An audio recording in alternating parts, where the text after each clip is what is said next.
J'étais à 1 heure de frapper l'Iran. Tout était chargé, dit le président américain. Tout était prêt pour démarrer. Mais voilà, il l'explique, Donald Trump. Les pays du Golfe l'ont appelé. Beaucoup de dirigeants, dit-il, lui demandant du temps, lui demandant de croire en un accord, disant que les choses pouvaient encore se débloquer. Voilà, la phrase est forte. J'étais à 1 heure de frapper l'Iran. On est au cœur de nos préoccupations dans ce grand dossier aujourd'hui. Pour en parler, je suis ravie d'accueillir sur ce plateau le colonel Père de Jong. Merci beaucoup d'être avec nous. Vous êtes consultant défense géopolitique pour LCI. Général Jean-Jacques Borrell, merci beaucoup d'être avec nous. Vous êtes ancien général de l'armée de l'air. Hélène Bonnet, je suis bien sûr ravie de vous retrouver également. Vous êtes journaliste international LCI. Et merci infiniment, Philippe Etienne, d'avoir accepté l'invitation. On souhaitait vous recevoir depuis un moment. Pour être franche, ancien ambassadeur de France aux États-Unis, vous êtes auteur du livre Le Sherpa, mémoire d'un diplomate aux avant-postes de l'histoire, aux éditions Taillandier. Alors bien sûr, on a envie d'entendre votre voix résonner. Quand vous entendez le président américain convoquer la presse, non seulement pour parler de sa salle de bal, mais dire qu'il était à 1 heure de frapper l'Iran, je vais vous poser la question que beaucoup se posent. Vous pensez que tout ça ne peut être que du bluff, que tout ça ne peut être que ruse pour faire croire aux Iraniens que le temps est en suspens? Non, c'est pas seulement du bluff, c'est sa tactique, c'est la pression sur l'Iran, parce que lui, il veut un accord, le président Trump. Il a choisi de dire, parce qu'il n'a pas beaucoup d'autres choix, mais c'est une certaine logique, de dire aux Américains, je sais que vous, d'ailleurs le monde entier aussi, vous souffrez de cette situation, mais pour moi l'important, l'essentiel, c'est d'enlever à l'Iran toute possibilité de détenir l'arme nucléaire. Donc, une fois qu'il a dit ça, il centre tout sur le nucléaire, alors qu'il y a en fait d'autres paramètres dans cette négociation. Par exemple, la réouverture des 3 d'Ormuz ou l'argent que les Iraniens vont demander en compensation de ce qu'ils vont donner sur le nucléaire. Mais lui, il centre tout sur le nucléaire pour bien montrer que c'est l'essentiel. Et bien sûr, il a des options de ses militaires pour recommencer une campagne de frappe. Il a 2 options. Il a deux possibilités. Soit il fait un nouveau tour d'opération militaire, en espérant que ça va enfin amener les Iraniens à lui faire une offre qu'il lui peut accepter, soit par cette pression, il espère que les Iraniens vont effectivement modifier déjà sans ce deuxième tour de bombardement leur position. Donc j'appellerais pas ça complètement du bluff.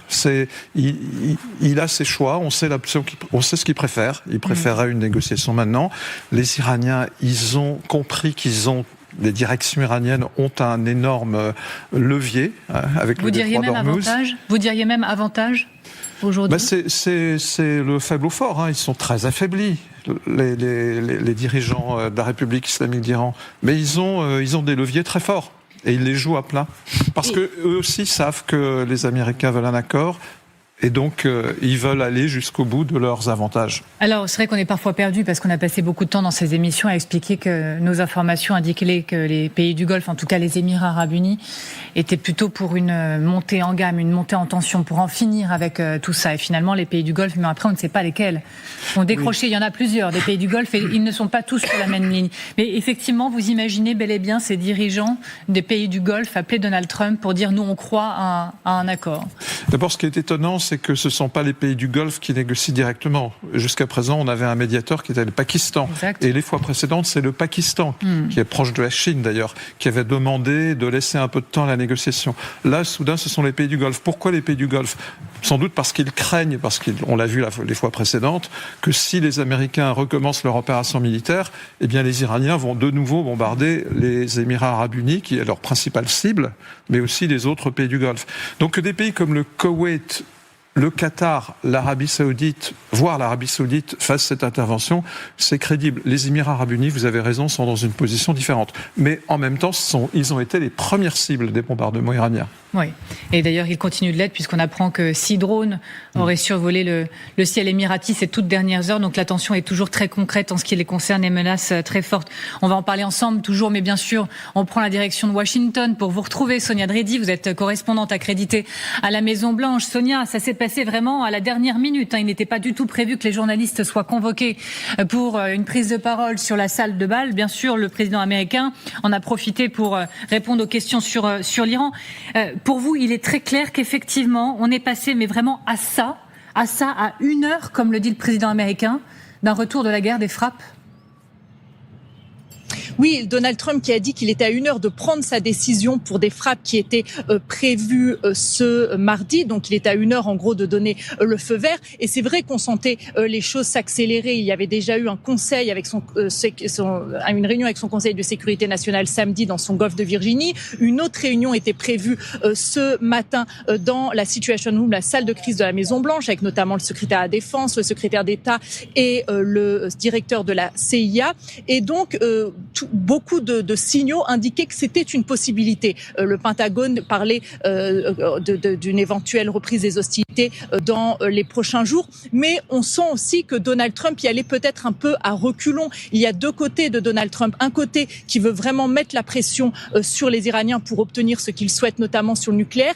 Et on le sent aussi pressé de trouver un moyen de clamer victoire et de trouver une porte de sortie. Et donc on a presque l'impression aussi qu'il trouve parfois des excuses en disant voilà, il a été appelé à la dernière minute par les pays du Golfe qui lui ont demandé de reporter cette frappe. Alors ce matin, le Wall Street Journal cite certains pays du Golfe sans les nommer en disant que certains ont dit qu'ils n'étaient pas au courant de cette frappe imminente annoncée par Donald Trump.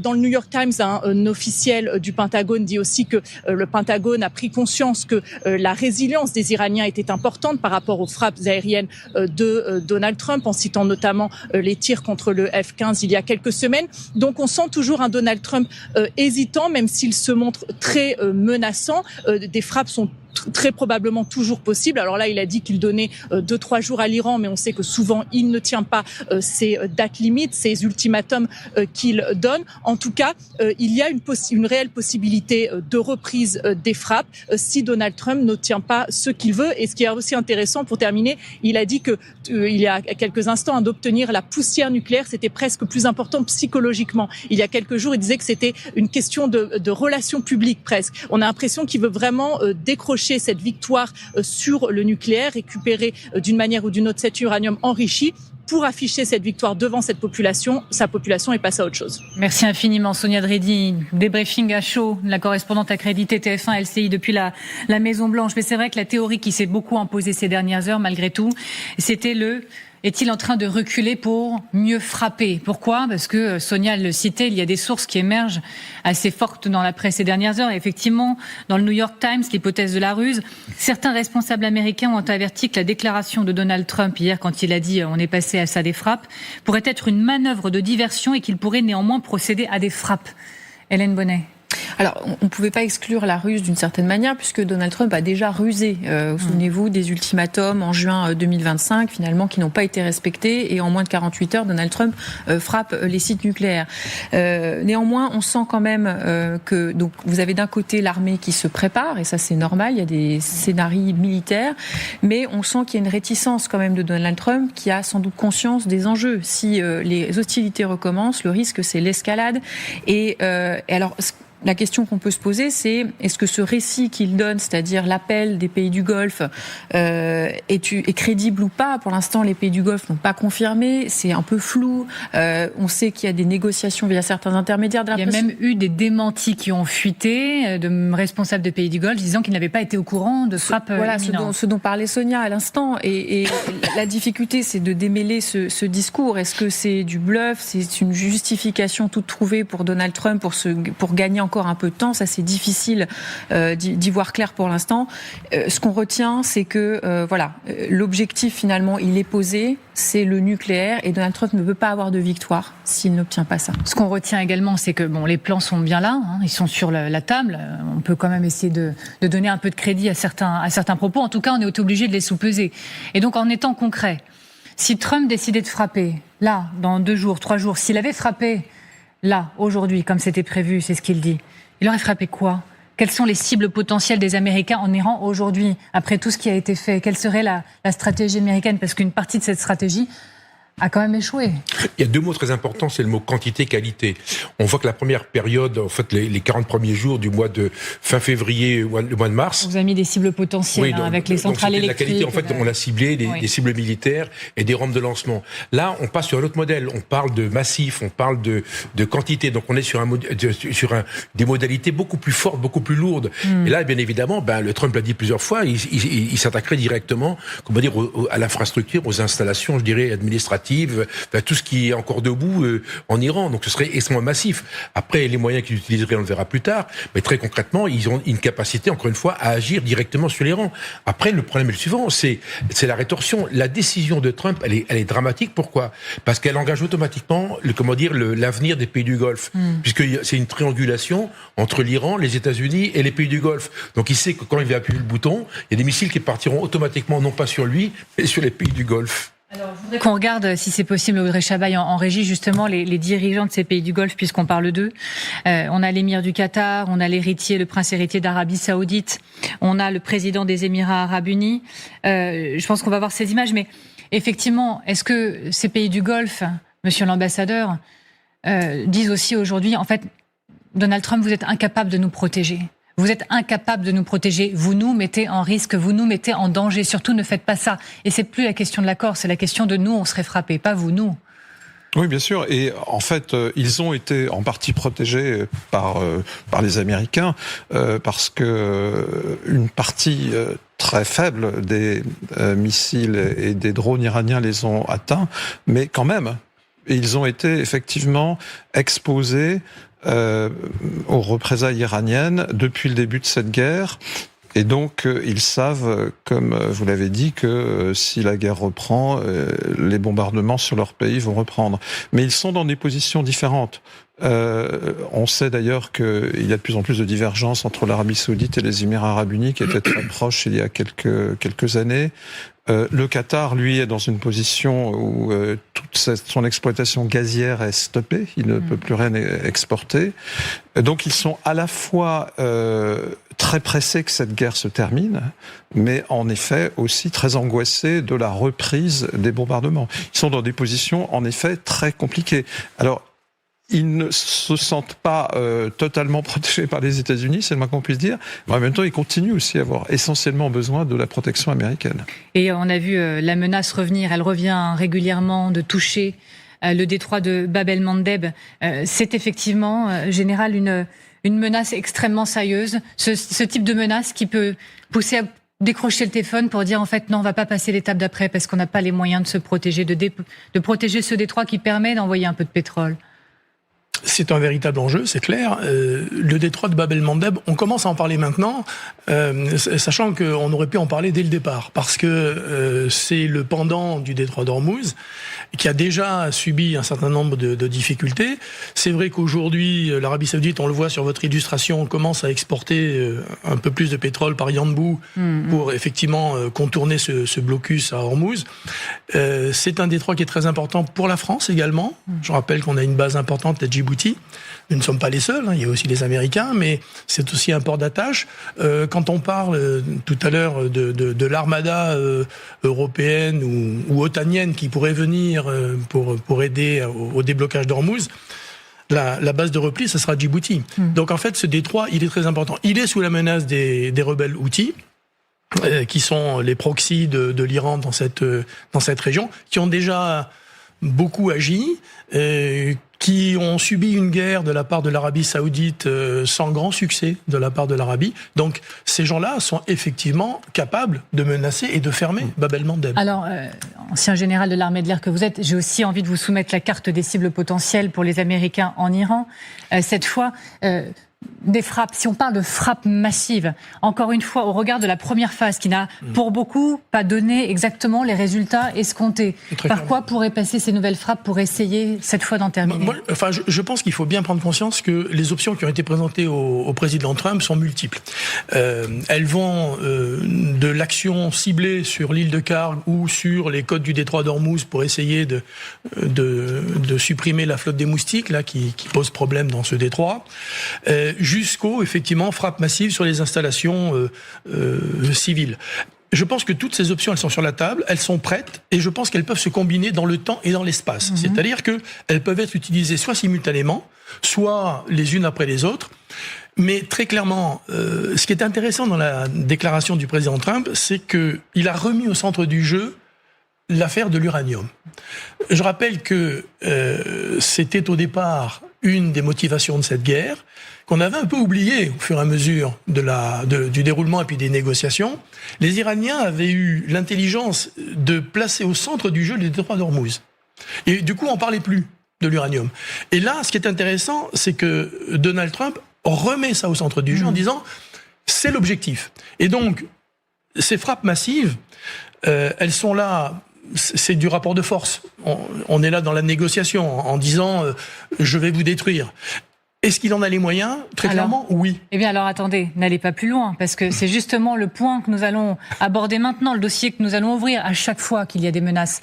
Il nous faut essayer de mesurer dans quelle mesure chaque camp a les moyens de ses ambitions. De quels moyens disposent aujourd'hui les États-Unis quand ils clament qu'ils sont en mesure de frapper à tout moment dans l'heure, comme ils auraient pu le faire aujourd'hui? Avaient-ils en effet, là tout de suite, les moyens de ses ambitions? C'est le colonel que j'emmène avec moi pour aller un tout petit peu plus loin. Colonel, les forces américaines sont prêtes. D'ailleurs, elles le font savoir. Le communique. Vous avez vu derrière nous, il y a une espèce de présentation, je dirais massive. Ça, les Américains le font très bien sur des communicants. Ils ont des moyens. C'est le CENTCOM, le centre de commandement, en fait, des forces américaines communique régulièrement sur ces moyens. D'ailleurs, en fait, vous voyez que c'est une communication qui est extrêmement réaliste, contrairement aux Iraniens, où elle est avec des jouets, vous voyez, avec des éléments beaucoup plus subtils. Bon, là, on est dans la grosse artillerie. Ils vont montrer ce qu'ils savent faire. Et encore une fois, ils ont les moyens de le faire. Donc, très concrètement, ils savent le faire, ils vont le faire, et ils le feront jusqu'à ce que ça se règle. Par contre, on voit qu'il y a un dispositif qui est extrêmement important et qui est resté en place, que vous avez 2 groupes aéronavals autour de 2 porte-avions. Vous avez évidemment les 2 groupes amphibies autour du Tripoli et du Boxer. Il faut savoir qu'il y a toute une série de destroyers. Chaque destroyer a une capacité d'emport de 90 missiles. Alors c'est mixable. Vous avez 90 cellules capables d'envoyer quelque chose. Quand vous savez que vous en avez une dizaine, vous avez une capacité d'envoyer 900 missiles en même temps. Alors c'est pas les Tomahawk. Évidemment, il y a des missiles anti-aériens, etc.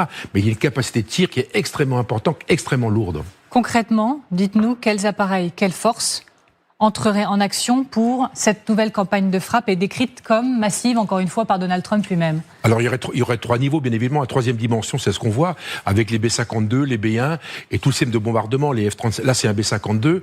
Donc, là, on bombarderait lourd. Là, on bombarderait plus léger. Avec les F-35 et les F-18, on aurait des tirs de précision avec des missiles de précision capables de tirer ces objectifs. Le B-52, c'est la grosse artillerie, c'est X tonnes de bombes, et là, je pense que les Américains pourraient se débarrasser de leur stock. Donc là, on aurait des opérations en 3 dimensions. J'oublie pas la 10, le F-18, évidemment, et les hélicoptères qui pourraient éventuellement servir à mener des opérations sur la côte pour empêcher, la flotte moustique d'intervenir. Ça, c'est la première partie. Il y a une deuxième partie que les Américains utilisent régulièrement. C'est ce qu'on voit derrière nous, c'est les missiles Tomahawk qui sont à bord des bateaux, à bord des sous-marins, qui ont une portée, en gros, alors, c'est variable entre 500 et 2000 km. On va dire qu'ils utilisent à demi-portée entre 1000 et 1500 km. Donc, c'est un engin extrêmement efficace et qui est extrêmement précis également. Le problème, c'est le prix que ça coûte et puis la quantité. Donc là, je pense qu'ils préféraient envoyer des B-52 avec des bombes planantes plutôt que d'envoyer.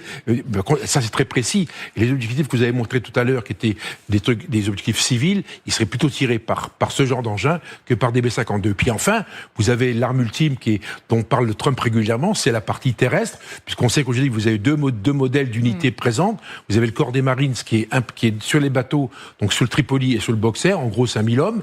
Et puis de l'autre côté, vous avez quand même une partie de la 82e division parachutiste qui est présente sur le terrain et qui pourrait être éventuellement injectée. Alors évidemment, ça fait en gros 10 000 combattants à terre, ça suffit pas pour faire une opération terrestre, mais ils pourraient mener des opérations, je dirais, de conquête de terrain, de conquête de points sensibles, principalement autour du Golfe Persique. Restez avec moi, je voudrais rappeler une image aussi de renforcement dans la région qu'on a analysée ensemble ces dernières heures dans cette émission. Je vous les rappelle, il y a 4 jours déjà, des avions américains ont été vus sur le tarmac de l'aéroport Ben Gurion de Tel Aviv. Et hier, la chaîne de télévision israélienne Channel 13 a rapporté que des dizaines d'avions cargo américains transportant des munitions depuis des bases allemandes ont atterri à Tel Aviv au cours des 24 dernières heures. Bethsabée Salem, merci beaucoup d'être avec nous en direct depuis Tel Aviv. Bethsabée, est-ce qu'on peut parler de l'impressionnant déploiement militaire américain en Israël ? Oui, tout à fait. Je pense que ce qui est le plus flagrant, c'est effectivement ce qui est en train de se passer à l'aéroport international de Ben Gurion, où il y a des dizaines d'avions américains ravitailleurs qui sont là prêts à partir en mission donc aux côtés des avions de combat israéliens ou pourquoi pas à être dispatchés dans d'autres bases américaines de la région. Il y a aussi un balai aérien incessant de ces avions cargo qui donc, vous le savez, viennent livrer du matériel militaire. Alors pas forcément d'ailleurs à Tsahal, peut-être aussi aux soldats américains qui se trouvent en Israël. Et puis à noter aussi ces derniers jours des habitants de Jérusalem avec une oreille relativement professionnelle qui rapportent qu'il y a énormément aussi de balais aériens des avions de combat américains, ce qui leur rappelle, disent-ils, eh bien les jours qui précédaient les combats en février-mars dernier. Et puis au-delà de tout ça, beaucoup plus au sud d'Israël, à Eilat, vous savez, c'est une grande station balnéaire sur la mer Rouge. Eh bien, il y a quelques jours, il y a de nombreuses réservations de chambres d'hôtel qui tout à coup ont été annulées, qui étaient donc prévues pour des touristes israéliens. Elles ont été réassignées à du personnel militaire américain sans beaucoup d'explications, juste pour des raisons de sécurité, selon la presse. On voit bien donc qu'il y a cette présence de l'armée américaine qui est sur le qui-vive aux côtés de Tsahal. Et puis à noter qu'il n'y a pas que sur le plan militaire qu'on sent que l'armée est vraiment est en alerte. Il y a aussi le secteur civil avec justement aussi cet aéroport de Ben Gurion qu'on a évoqué à l'instant qui se prépare à un plan d'urgence en cas de reprise des combats. Merci infiniment, Betsabé Salem, correspondante en Israël, en direct depuis Tel Aviv. Donc je rappelle encore une fois, Donald Trump, dès le début de cette émission, vous l'avez vu, depuis la Maison-Blanche, dit « J'étais à 1 heure de frapper l'Iran ». La question, c'est de savoir s'il y a des moyens derrière les ambitions. Encore une fois, Philippe Etienne, est-ce qu'il est possible de douter des moyens américains ? Non, je ne crois pas. Vous venez de les montrer de manière évidente. Ils existent. Et on l'a dit plusieurs ici, le président américain a sur sa table plusieurs options d'ampleur différentes, de différents types d'attaques. Il y a un objectif en tout cas qui est prioritaire, c'est bombarder à nouveau les sites balistiques, parce que le régime iranien a reconstruit en plus ces potentiels 33 sites qui permettent d'envoyer les missiles vers Israël ou vers les pays du Golfe, sans parler des drones. Donc c'est réel. Le vrai sujet, il est politique, c'est que le président Trump fera tout pour éviter, il a tout fait jusqu'à présent pour éviter d'avoir à commencer cette nouvelle phase de la guerre. Mais la direction iranienne, pour l'instant, ne lui laisse pas énormément de choix, puisque les dirigeants de la République islamique d'Iran ont fait des propositions qui étaient inacceptables pour lui.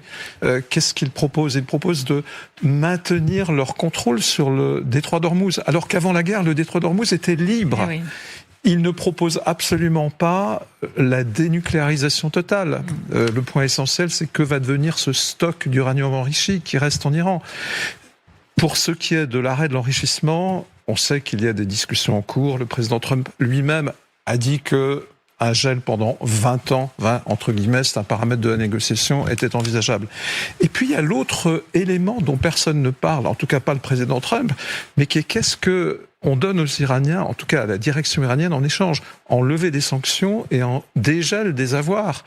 Et ça, c'est essentiel pour le président Trump, parce que c'est là-dessus qu'il peut être attaqué en comparant ce futur accord éventuel avec le fameux accord d'Obama de 2015 qu'il a cassé après l'avoir vertement critiqué. Et c'est ça qu'il avait critiqué dans l'accord d'Obama, c'est que les États-Unis avaient renvoyé à Téhéran beaucoup d'argent. Donc vous voyez, tant que le président Trump n'a pas la masse critique pour accepter un accord, il est quasiment forcé de préparer une nouvelle opération militaire. Et donc là, vous l'avez compris, merci beaucoup, on a soupesé les forces américaines, la volonté américaine. Mais que dire de la force et de la volonté du côté des Iraniens ? Révélation dans quelques instants sur cette puissance iranienne. Et vous verrez leur nouvelle tactique, notamment les frappes plus intenses contre leurs voisins, la tentative de fermer un deuxième détroit, on en a déjà parlé. Vous le verrez aussi, une nouvelle analyse qui vient de révéler que les bombardements américains ont réellement accompli en Iran, et la conclusion est plutôt brutale. Vous verrez leur capacité renouvelée, leur incroyable capacité d'adaptation, et avec l'aide de Moscou, parfois, souvent, notamment pour analyser les schémas de vol des avions américains, leur trajectoire, ceux des bombardiers ou encore des avions de chasse. Et puis, puisqu'on parle de Moscou, Poutine est arrivé à Pékin. Il annonce 3 jours d'essais nucléaires en Russie. Alors, pas certain Pas certain que ce soit suffisant pour masquer ses échecs. À la peine sur le front, pas seulement d'ailleurs. Vous verrez les 3 indicateurs qui montrent que Vladimir Poutine est à la peine. Et ça, c'est un fait majeur. Donc nous y reviendrons. On se dit à tout de suite.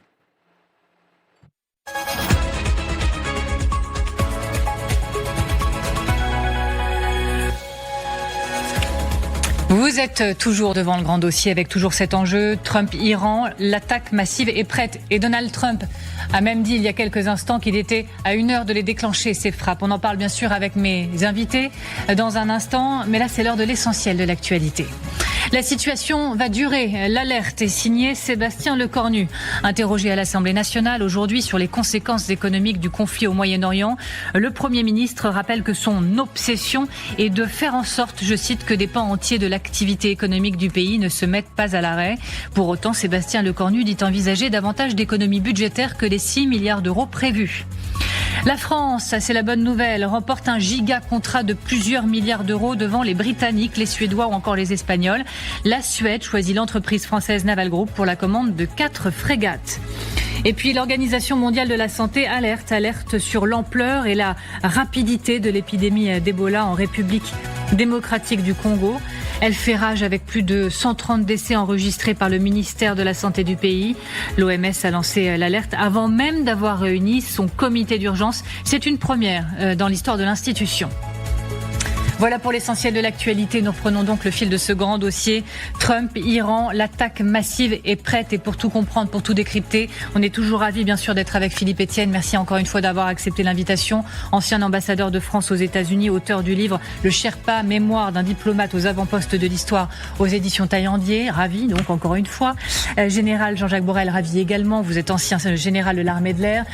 Colonel Père de Jong, merci infiniment. Consultant défense géopolitique LCI. Hélène Bonnet, toujours ravi de vous voir, journaliste international LCI. Alors les révélations maintenant, les révélations sur la puissance iranienne qui pourrait faire plier Trump, qui l'aurait peut-être même fait plier ces dernières heures, on va voir ça ensemble. La vérité sur cette puissance iranienne. Selon le New York Times, Trump aurait suspendu ses frappes à la dernière minute contre l'Iran parce que le Pentagone est inquiet, parce que Téhéran devient toujours plus efficace pour suivre les opérations aériennes américaines. Selon le New York Times, les forces iraniennes ont fait preuve d'un niveau d'adaptabilité sur le champ de bataille qui ne leur avait jamais été attribué auparavant. Allez, on avance ensemble, colonel. On explique tout encore une fois à nos téléspectateurs. Colonel, expliquez-nous comment, par exemple, l'Iran pourrait réagir à une reprise des frappes américano-israélienne, on l'a compris, elle pourrait être imminente. Selon le New York Times, lors d'une nouvelle escalade des combats, les responsables iraniens pourraient adopter de nouvelles tactiques, des frappes plus intenses contre les voisins et encore cette menace de fermer un 2e détroit. Alors d'abord, l'intensité se manifesterait sur les pays du Moyen-Orient, les pays du Golfe, qui sont vraiment en face de l'Iran. Donc en fait, on aurait les mêmes opérations que le mois dernier, ou il y a 2 mois, avec des tirs massifs de missiles et de drones en direction de l'ensemble du dispositif militaire, mais également civil. Le vrai sujet aujourd'hui, c'est le passage qui aurait des cibles militaires, des aéroports américains, etc., avec des sites de traitement, avec des sites avec des pipelines, tout ce qu'on voudra. En fait, tout est cible. C'est le premier point. Le deuxième point, là, on a arrêté la géographie uniquement sur le Golfe Persique, mais on sait que les Iraniens sont capables de tirer sur une partie de l'Europe, sur la Turquie. Donc en fait, la diversification des cibles n'est pas du tout impensable. Et donc cette densité, elle fait que c'est extrêmement compliqué. C'est que bien évidemment, l'ensemble des pays du Moyen-Orient, ils sont sous tension avec cette possibilité des Iraniens de faire des tirs, je dirais, massifs, en fait, de saturation quelque part en direction des pays du Golfe. Et colonel, toujours selon le New York Times et ses révélations, une nouvelle analyse révèle que les bombardements américains n'ont pas exactement accompli leur mission en Iran. La conclusion, elle est même plutôt brutale en réalité. Alors le problème, encore une fois, c'est que probablement qu'ils ont touché beaucoup de cibles. Le problème, c'est que les Iraniens ont réparé le mois et demi qui a duré. En fait, ils ont réparé. Pourquoi ? Parce que globalement, les Iraniens enterrent leurs missiles avec un système de lanceurs, etc. Donc ils ont ouvert les portes. On voit que les chiffres sont édifiants. 70% des missiles balistiques sont encore présents, 70% des lanceurs sont là, oui. Et globalement, ils ont un potentiel de 90% des capacités de lancement, qui est considérable. Ceci étant dit, encore une fois, on n'en est pas tout à fait sûr parce qu'il faut le vérifier. Mais c'est vrai que ces chiffres paraissent relativement réalistes. Maintenant, ça vient des Américains. Il n'est pas impensable que les Américains, pour justifier d'une attaque en Iran, fassent monter les chiffres pour démontrer à quel point l'Iran est encore surarmé. Les Iraniens se sont, et c'est encore une révélation du New York Times, se sont non seulement renforcés, mais ils se seraient même durcis.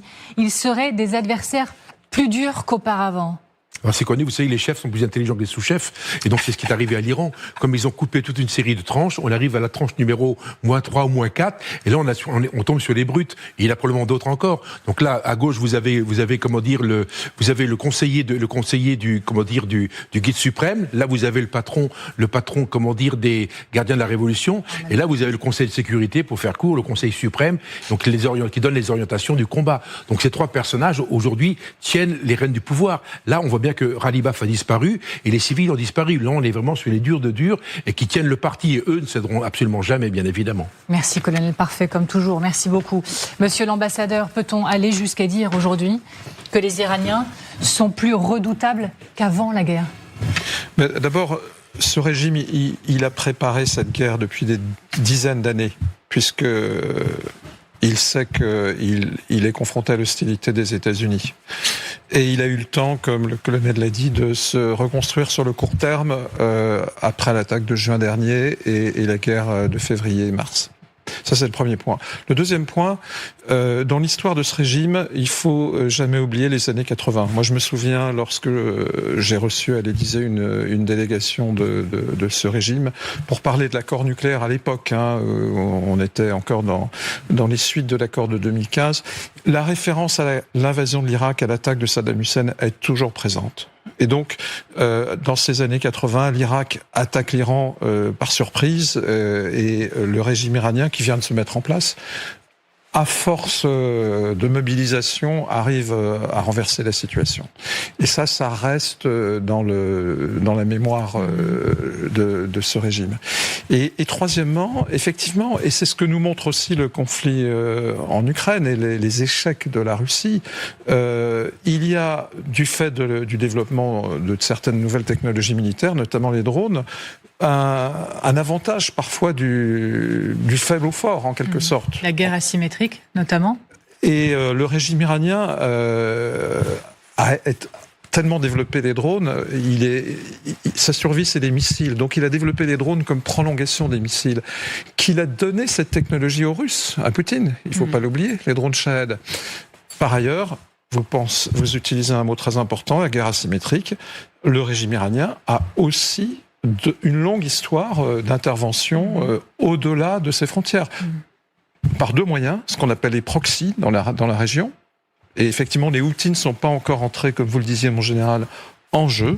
Donc c'est ça le nouveau front potentiel, la mer Rouge, Bab el-Mandeb. Mais même au-delà de la région, à travers ces réseaux qu'il peut activer pour mener des actions terroristes, voire maintenant des cyberattaques. Donc c'est tout ça tous ces moyens que le régime iranien a mis en ligne quand les bombardements israélo-américains ont commencé, et d'autant plus que son régime a été décapité et que il y a cette volonté aussi de venger, et ça a commencé sous le premier mandat de Trump avec l'assassinat du général Soleimani, le chef des gardiens de la Révolution. Donc des menaces contre les dirigeants américains ont été prononcées, lancé depuis Téhéran, déjà à cette époque. Alors justement, dans quelques instants, on va revenir sur cette affaire, la tête de Benyamin Netanyahou et de Donald Trump mise à prix officiellement et par le Parlement iranien. On en reparle dans quelques instants. Le point de vue militaire du général Borrell sur le renforcement. Est-ce qu'on peut parler même d'un renforcement militaire des Iraniens ces derniers mois ? Sont-ils potentiellement plus dangereux aujourd'hui qu'ils ne l'étaient au début de la guerre, avec notamment une capacité d'adaptation hors norme ? Alors, une capacité d'adaptation hors norme, certainement. Est-ce qu'ils sont plus dangereux ? Je ne crois pas. D'accord. Je reviens sur ce que disait le colonel de Jong tout à l'heure. Il faut aussi se méfier de la guerre informationnelle auquel on assiste. Les chiffres du New York Times sont évidemment sourcés, je le suppose.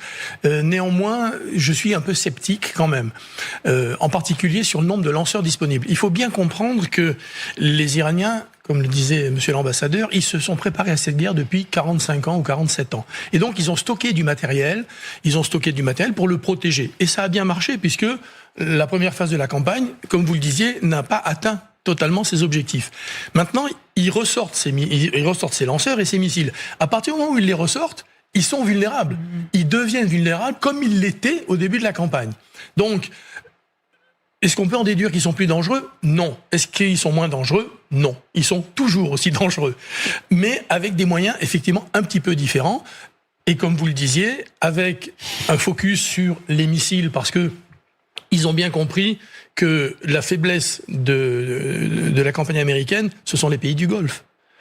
Il est évident que ceux qui sont frappés, ce ne sont pas les Américains, ce sont les pays du Golfe. Et on voit bien d'ailleurs que la belle unanimité initiale est en train de se fissurer. On voit bien que les Émirats commencent à avoir une ligne un peu différente, que le Qatar et Oman cherchent à garder un contact avec les Iraniens pour garder un canal de négociation. On voit aussi que l'Arabie Saoudite a une position un peu ambiguë. Le drone qui a frappé le groupe électrogène de la centrale nucléaire de Baraka, il est passé par l'espace aérien saoudien. C'était quand même intéressant. On a vu que les Pakistanais ont déployé une unité militaire en Arabie Saoudite. Ils ont déployé un escadron d'avions de chasse. Tout ça prouve quand même que les choses sont en train de bouger. Et la faiblesse de la coalition, entre guillemets, c'est précisément la volonté des pays du Golfe de ne pas subir les attaques iraniennes. Et là-dessus, les Iraniens ont effectivement un levier très fort, parce que Trump sait très bien que s'il recommence la guerre, ce sont ses alliés qui vont recevoir les bombes. Exactement. Et d'ailleurs, j'ajoute à cette discussion la toute dernière menace de l'armée iranienne. C'est tombé cet après-midi. Un membre du Parlement a averti que Téhéran frapperait des installations pétrolières dans toute la région si une action militaire avait lieu. Alors bien sûr, on a ressorti notre carte des installations pétrolières dans la région. Mais effectivement, le levier, là, il est extrêmement important, Hélène Bonnet. Oui, mais même sans diversifier les sources, parce qu'on parle à un moment d'usines de dessalement, etc. Oui. Rien qu'essayer de frapper ces installations pétrolières, l'Iran mesure déjà l'impact que ça peut avoir, puisqu'elle a réussi à bloquer partiellement le détroit d'Ormuz et qu'elle a vu le résultat pour les pays aux alentours, mais pour toute l'économie mondiale. Donc frapper ces installations pétrolières, ça serait monter d'un cran avec des conséquences dramatiques pour l'économie.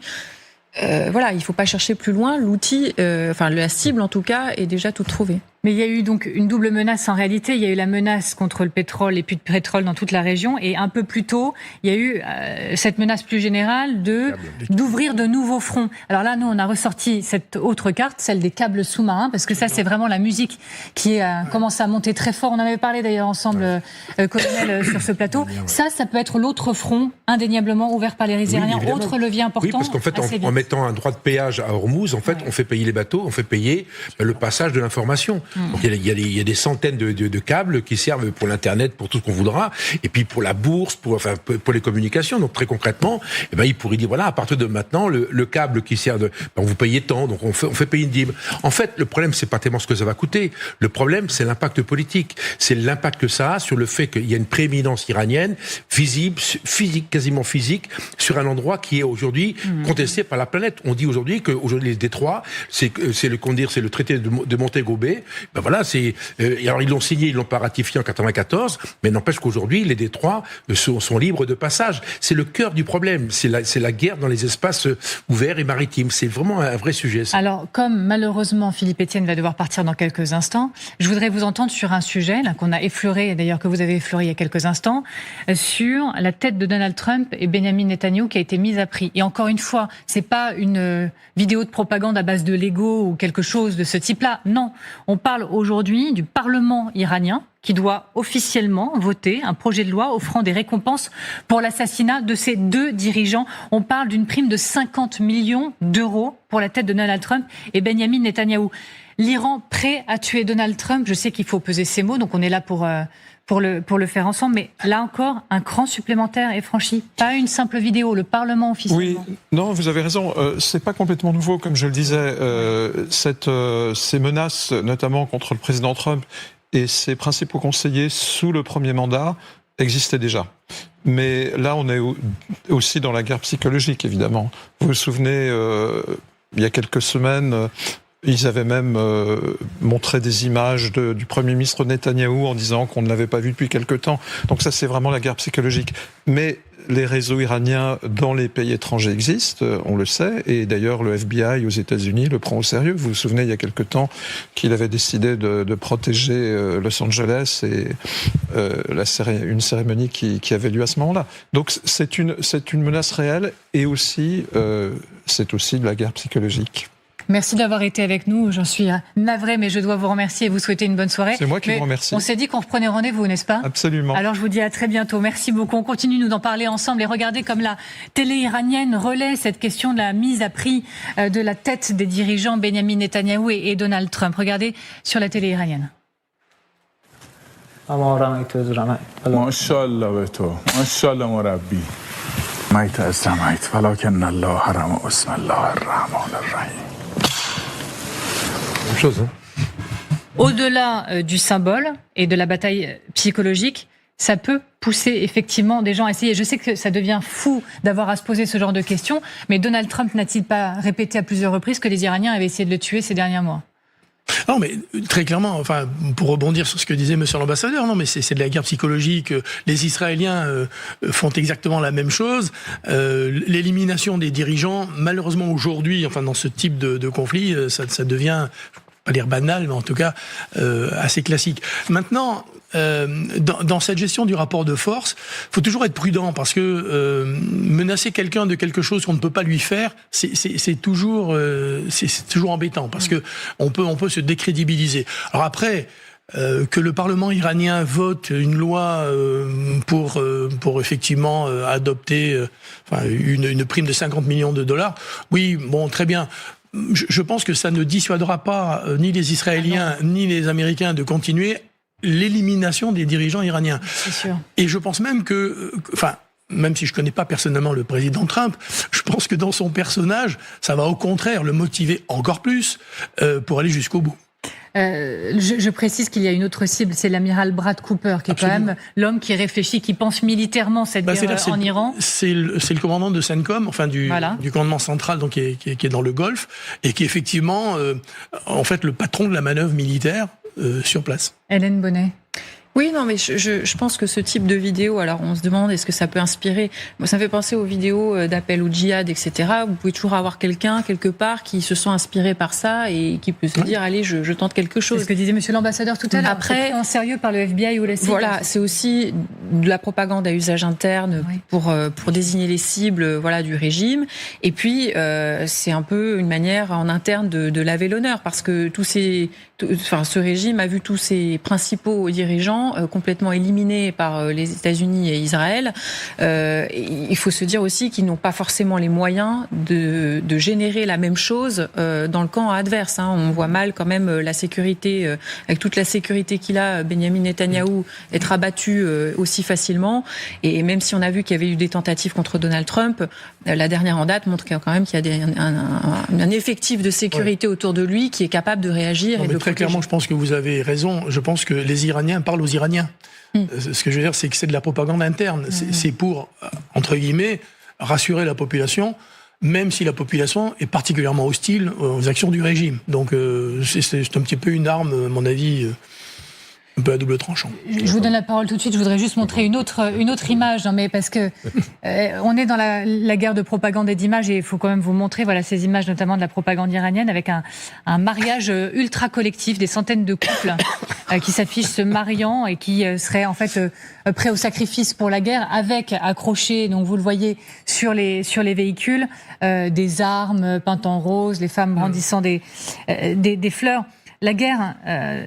Colonel, elle est partout. Elle serait même joyeuse, là, en croire cette propagande iranienne. Tout est objet de revendication et de confiance affichée. Mais c'est une confiance qu'effectivement les Iraniens peuvent se permettre. Oui, de toute façon, ils n'ont pas le choix. Je veux dire, en fin de compte, ça fait partie du jeu général. Vous savez, les militaires disent que la communication, c'est un acte de combat. Donc, ça fait partie d'un dispositif général qui vise, en fait, à influencer les décisions, le moral de l'ennemi, etc. Je pense que les Américains font la même chose. Bon, là, honnêtement, je les ai trouvés meilleurs en communication il y a quelques semaines, les Iraniens, que maintenant. Là, ils sont plutôt sur le basique. On est plutôt sur le modèle, des islamistes qui menacent les Européens. Là, on est vraiment sur un modèle vraiment, je dirais, enfantin, qui manque d'imagination. Les Lego étaient mieux, je trouve, très concrètement. Allez-y, Hélène. Non, mais bon, là, de toute façon, le régime, pour ce type d'image, mobilise sa base. Pensez aussi à tous les Iraniens qui se sont mobilisés en début d'année, qui sont complètement anti-régime, alors qui ne sont pas forcément joyeux de ce qui se passe avec l'invasion américaine, qui n'est peut-être pas à hauteur de leur espérance, etc. Mais il faut se rappeler aussi que toute la population n'est pas représentée par ces images. Alors, on en vient à cette autre révélation de ces dernières heures du New York Times, surtout, autre révélation sur cette puissance iranienne. Comment la Russie aide l'Iran? Alors, je suis ravie d'accueillir sur ce plateau cette fois Jérôme Garraud. Vous le connaissez bien sûr par cœur. Jérôme Garraud, visage de cette chaîne, correspondant TF1 LCI en Russie. Merci beaucoup d'être avec nous de passage à Paris. On profite de la situation à chaque fois que c'est possible de le faire. Et donc, toujours selon le New York Times, quelle est cette information? Les Russes ont aidé les commandants iraniens à étudier les schémas de vol américains et les ont aidés à exploiter leur prévisibilité. Avec l'aide de la Russie, ils ont étudié des trajectoires de vol, d'avions de chasse ou encore de bombardiers. Et vous vous souvenez de ces images de F-15E, ces avions abattus le mois dernier, ou F-35 qu'on a retrouvés totalement endommagés? Eh bien, selon ces révélations, c'était des signaux d'alerte quant à la fragilité de la situation pour les Américains et potentiellement, je vous vois faire non de la tête, alors je vais vous donner la parole tout de suite, Général. Mais bien sûr, de l'armée de l'air, on a envie de vous entendre. Mais donc, révélation du New York Times, les Russes aideraient les Iraniens en analysant les trajectoires de vol d'avions américains. Oui, alors moi je suis un peu sceptique, mais tout simplement parce que je pense que les Iraniens n'ont pas forcément besoin des Russes pour analyser les trajectoires des avions. Ça, c'est la première chose. Maintenant que les Russes les aident, peut-être, je ne sais pas si on en aura la preuve, mais enfin, pourquoi pas. En revanche, je suis assez sceptique quand on en déduit que ça permettra aux Iraniens d'abattre des avions américains. Parce que, d'abord, pour abattre des avions américains, il faut les détecter, il faut avoir les armes qui permettent de les abattre. Aujourd'hui, je ne suis pas certain que les Iraniens disposent de beaucoup de possibilités de lutte, de défense aérienne. Et d'autre part, les trajectoires des avions sont par nature imprévisibles. C'est-à-dire que quand on dit on étudie le schéma et il passe toujours au même endroit, pour avoir vécu ces situations, moi, dans les avions, je peux vous dire que les trajectoires, elles sont modifiées à chaque fois. En revanche, ce qui est vrai, c'est que quand on va sur le même objectif, à un moment donné, il faut bien qu'on passe sur l'objectif, ou en tout cas à proximité. Donc, ça peut effectivement les aider à renforcer la protection de certains sites, mais très honnêtement, je ne pense pas que ça renverse la table et que ça permette aux Iraniens de récupérer la supériorité aérienne et la maîtrise de leur espace. C'est potentiellement peut-être l'aide additionnée de la Russie qui peut faire la différence. Vous vous rappelez de ces révélations, cette fois The Economist, il y a quelques jours, des drones imbrouillables seraient utilisés contre les forces américaines selon des propositions consultées par The Economist. C'était le 8 mai, sauf erreur de ma part, pour être tout à fait précise. Jérôme Garraud, c'est là que je me tourne vers vous. Est-ce qu'on arrive à mesurer l'ampleur de l'aide apportée par la Russie aux Iraniens? Alors les Russes sont très discrets sur ce sujet et ils nient depuis un certain temps. Ce sont des dénégations qui ne sont pas toujours très énergiques d'ailleurs. Quand vous voyez Peskov, le porte-parole du Kremlin, il avait d'abord dit ce sont des fake news. Un petit peu plus tard, lorsqu'il a été relancé quelques semaines plus tard par des journalistes, il a eu une réponse assez curieuse en disant « Les Iraniens ne nous ont pas demandé d'aide ». Bon, donc c'est une manière un peu étrange de nier. Et maintenant, il n'y a plus de commentaires. Mais si c'est avéré, si les Russes fournissent vraiment du renseignement, par exemple, c'est un mouvement qui est assez finement calculé. C'est-à-dire qu'ils peuvent donner du renseignement aux Iraniens. Les Américains donnent du renseignement aux Ukrainiens. Ça peut leur donner un atout dans des futures négociations. Mais en tout cas, il n'y a pas d'aide militaire directe. Donc on limite aussi la possibilité d'une escalade, si c'est avéré. Alors là, je me tourne vers le colonel. Quel est, selon vous, l'impact de cette aide russe? Il existe de nombreuses raisons qui expliquent l'échec des Américains sur le front iranien, mais est-ce que l'une de ces raisons réside dans l'efficacité de cette aide russe? Alors, il n'est pas impensable qu'il y a à 3 niveaux, il y a eu un effet à 3 niveaux. Le premier niveau, évidemment, c'est, vous savez, les avions, quand ils volent, il y a une densité d'avions, de porte-avions extrêmement importante. Donc, pour réguler tout ça, il y a des plans de vol. Et donc, les plans de vol, c'est facile à comprendre. Le porte-avions, il est là, il faut aller là. Donc, vous voyez, il y a les altitudes et puis il y a des directions. Ça, les Russes, les Iraniens le font très bien. Ils savent très bien quels sont les plans de vol. Après, ça se disperse. Premier point. Le deuxième point, c'est qu'on a réalisé quand même que les Iraniens étaient extrêmement précis dans certains tirs. Un exemple sur les radars. Et c'est très embêtant. Pourquoi? Parce que les patriotes, par exemple, ont des radars de détection du départ du missile. Si ce radar ne fonctionne pas, on voit pas le départ du missile. Donc le radar de tir ne peut pas prendre en compte, si vous voulez, le missile lorsqu'il est à son apogée, il doit être tiré. Donc il y a eu une quantité relativement importante de missiles qui ont touché leur cible parce que les radars n'étaient pas fonctionnels ou en tout cas avaient été abîmés. abîmé. Et puis 3, où il y a un AWACS qui a été détruit. Donc sur un aéroport, vous avez un AWACS avec une cible quasiment en cible. Donc alors c'est soit un énorme coup de chance, c'est pas impensable du tout, soit il y avait un renseignement, voilà, et puis ça a tapé d'une façon ou d'une autre. C'est vrai que l'AWACS détruit, et puis les K-735 qui ont été abîmés, qui étaient complètement troués de trous, enfin toute une série de trous. C'est vrai que on dit c'est compliqué. Et qu'ont fait les Américains? Ils ont quitté 500 km, ils sont installés en Israël. Il n'y a plus un avion américain aujourd'hui sur la frange est du Golfe Persique, frange ouest du Golfe Persique. Est-ce que tout ça montre une nouvelle fois aussi la faiblesse des États-Unis? C'est-à-dire qu'ils sont devenus extrêmement prévisibles. On parle de la première puissance mondiale. Ils sont devenus prévisibles militairement parlant. Après, je me tourne vers vous, Hélène. Vous pouvez préparer votre réponse. Non, moi je pense pas que ça soit un aveu de faiblesse. Les Américains sont malheureusement un petit peu dans un entonnoir. C'est-à-dire que le théâtre iranien est un théâtre qui est relativement circonscrit, et surtout, ce qu'on disait tout à l'heure, le gros problème des Américains, c'est que dès qu'ils frappent, ils savent que les retours iraniens ne viendront pas frapper les Américains, mais frapper leurs alliés. Et donc, ils sont toujours dans cette manœuvre pour peser le pour, le contre, savoir si ça va être du gagnant-gagnant ou du perdant-perdant.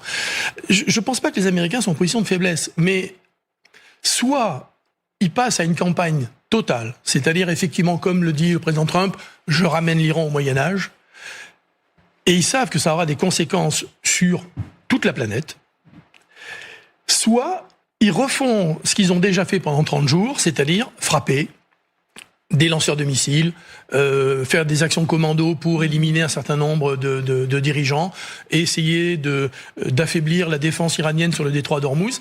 Mais ils savent que ça ne réglera pas le problème. Et le problème du président Trump, c'est qu'il a besoin d'un totem pour pouvoir sortir de cette guerre. Et le seul totem, c'est les 440 kilos d'uranium. Alors, Hélène, donc je me tourne vers vous. La pression est maximale, du coup. Non, mais ce que ça dit de la force iranienne et du fait que les Iraniens ne sont pas tout à fait seuls et qu'ils ont quand même des forces connexes, les Russes en l'occurrence, et de la faiblesse américaine. Mais non, mais effectivement, on a aussi parlé de l'aide qu'ils pouvaient recevoir de la Chine à certains niveaux. Donc, on imagine qu'ils peuvent bénéficier de certains types de renseignements. Après, est-ce que ça rend les Américains plus prévisibles? Ça, je pourrais pas vous le dire militairement. Je prends aussi, je note quand même cette information du New York Times qui est donnée par un responsable américain. Voilà, on a un récit qui vient de journaux américains par des responsables américains du Pentagone. Il faut le prendre aussi avec une certaine distance parce que ces gens ont aussi intérêt à parler, aussi intérêt à laisser entendre certaines informations, peut-être pour freiner une intervention, peut-être pour placer des alertes qui ne sont pas entendues ailleurs, peut-être par opposition à Donald Trump. Donc voilà, il faut aussi... ne pouvant pas vérifier cette indication du renseignement russe, le prendre avec une certaine prudence. Et heureusement que vous êtes là pour nous aider à le faire. Je voudrais qu'on parle maintenant de la Russie et de l'Ukraine. La guerre en Ukraine tourne-t-elle, comme le dirait le journal L'Opinion, elle l'a dit là, il y a quelques heures, au vinaigre pour Poutine? Jérôme Garraud, encore une fois, là, vous allez être le principal concerné, mais on va voir une image, c'est que Vladimir Poutine, il vient d'arriver, là, il y a 10 minutes à peine à Pékin. Il n'a pas été reçu par Xi Jinping à la descente de l'avion. Hein. On n'a pas eu cette image. Mais vous allez voir que, alors qu'il arrive en Chine, c'est tout frais, Poutine montre les muscles. Il lance des essais nucléaires pour 3 jours. La Russie mobilise. Alors attention, je prends ma respiration. Plus de 65 000 militaires, 7 800 types d'équipements et d'armes, dont plus de 200 lanceurs de missiles, des avions, des navires, des sous-marins, des tirs d'essai de missiles balistiques de croisière sont prévus pour un exercice donc nucléaire massif de 3 jours, pour entraîner les forces nucléaires du pays. Mais est-ce que, quoi qu'il en soit, il peut montrer les muscles tant qu'il veut, Vladimir Poutine. Il ne masquera pas son affaiblissement récent et en ce moment. On va vous montrer quels sont les 3 signes de l'affaiblissement de Poutine avec vous, Hélène Bonnet. Vous avez la parole juste après. Voilà aussi. Ah oui, Hélène aussi est convoquée au tableau. Alors Hélène Bonnet, des images assez fortes pour commencer. Moscou est touché et ça c'est assez nouveau parce que c'est massif en plein cœur désormais par les Ukrainiens. C'est majeur, Hélène. La Russie paraît de plus en plus vulnérable aux frappes de drones. Oui, c'est ce qui nous apparaît, Amélie. Et d'ailleurs, écoutez et regardez cette vidéo.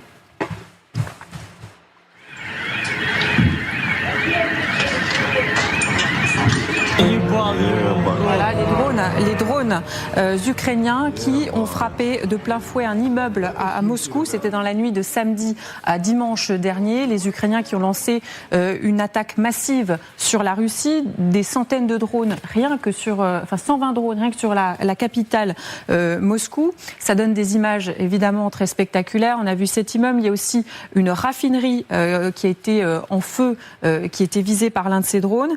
Et puis on a vu aussi un gigantesque incendie sous un pont dans la banlieue de la capitale. De quoi décontenancer cette habitante. Écoutez. C'est le chaos total de tous les côtés. Ça y est, les sirènes retentissent. Je me suis précipitée hors de la maison, j'ai pris mon sac et le chien. Je suis en train de paniquer. Je tremble. Alors depuis plusieurs mois, l'Ukraine a la capacité, grâce à ses missiles et ses drones, de frapper en profondeur sur le territoire russe. Et ça permet d'infliger à la Russie le coût de la guerre et puis de faire prendre conscience d'une certaine manière à la population des failles sécuritaires du Kremlin.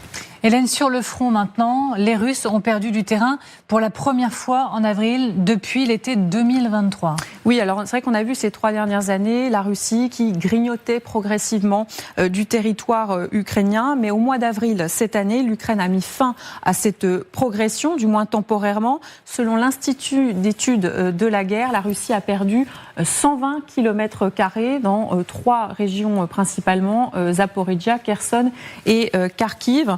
La Russie qui est confrontée à une météo plutôt défavorable et surtout à la présence de très nombreux drones sur le terrain qui l'empêchent de remporter cet objectif que Vladimir Poutine a fixé, c'est-à-dire s'emparer de l'intégralité du Donbass. Et autre fait nouveau, la popularité de Vladimir Poutine serait en chute libre. Eh bien oui, depuis le début de la guerre en Ukraine, pour la première fois, Vladimir Poutine est passé sous la barre des 70% de popularité. On serait même à 65,6% d'opinion favorable. C'est la 7e semaine de baisse consécutive. Alors évidemment, en Russie, les sondages sont à prendre avec des pincettes, mais ce qui est étonnant, c'est que ce sondage vient d'un institut officiel et l'Ukraine d'ailleurs se moque de la Russie. Le journal, le Kyiv Independent, relève qu'au mois de mai, cet institut de sondage en question a changé sa méthodologie de calcul en ne faisant plus seulement appel à des entretiens téléphoniques, mais aussi à des entretiens via le porte-à-porte.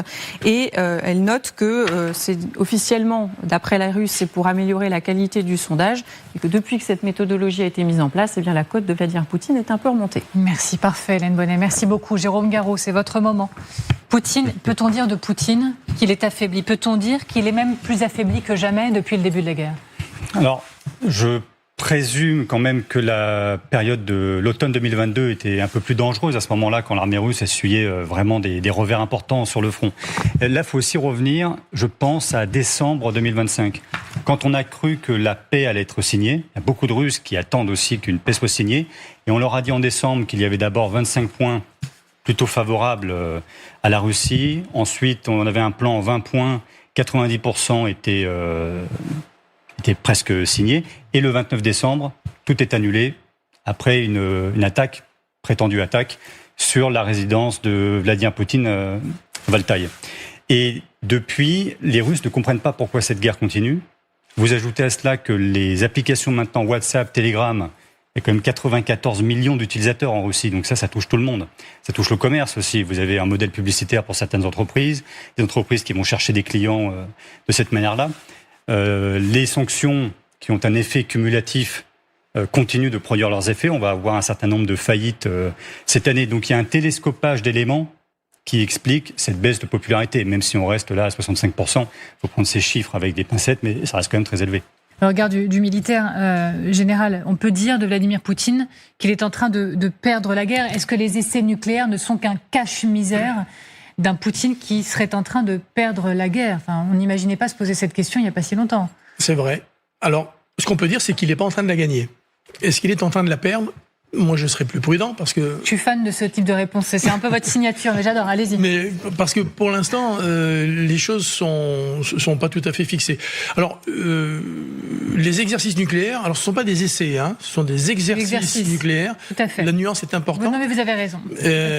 Effectivement, ça mobilise beaucoup de monde, beaucoup de matériel. Bon, ça représente quand même pas grand-chose par rapport à ce dont les Russes disposent en termes de force nucléaire.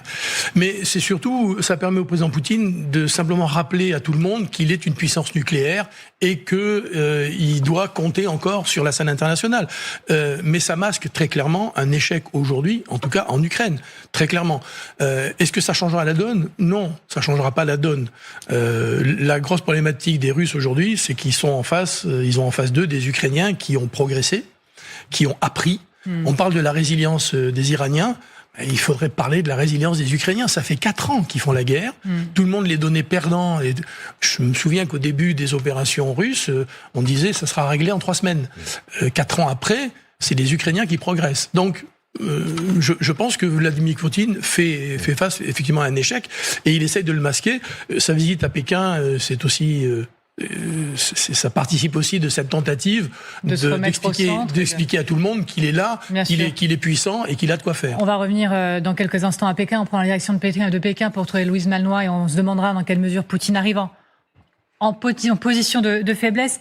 Jérôme Garraud, vous vouliez intervenir ? Oui, à propos du nucléaire, alors ce type d'exercice de simulation est assez inhabituel au mois de mai. En général, c'est plutôt à l'automne et au mois d'octobre. Bon, ceci dit, toutes les puissances dotées, mais ça vous en parlerez mieux que moi, font des exercices chaque année, voire plusieurs exercices.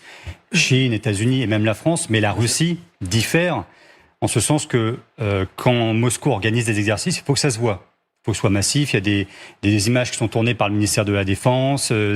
Tout ceci est diffusé ensuite à la télévision. Donc il y a aussi un message politique.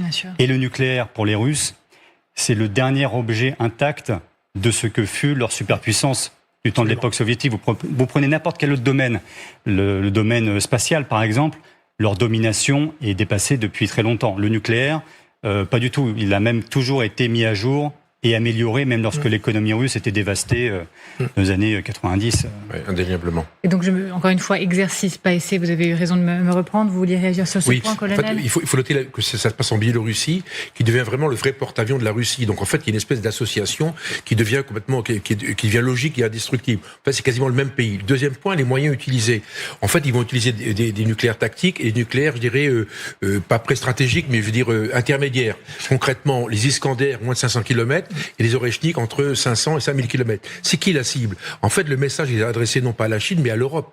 L'Oreshnik fait pour tirer sur l'Europe. Donc le problème aujourd'hui, c'est une espèce de montée en puissance pour dire à l'Europe, voyez, on a des moyens pour tirer sur l'Ukraine avec l'Iskander et évidemment sur l'Europe avec l'Oreshnik. Donc c'est un message adressé aux Européens et pas du tout aux Chinois, qui ne sont pas du tout concernés par ce genre d'exercice. Autre image à vous soumettre. Dans ce contexte, le ministère de la Défense russe communique encore et toujours et a diffusé il y a une semaine des images du décollage du missile balistique intercontinental Sarmat.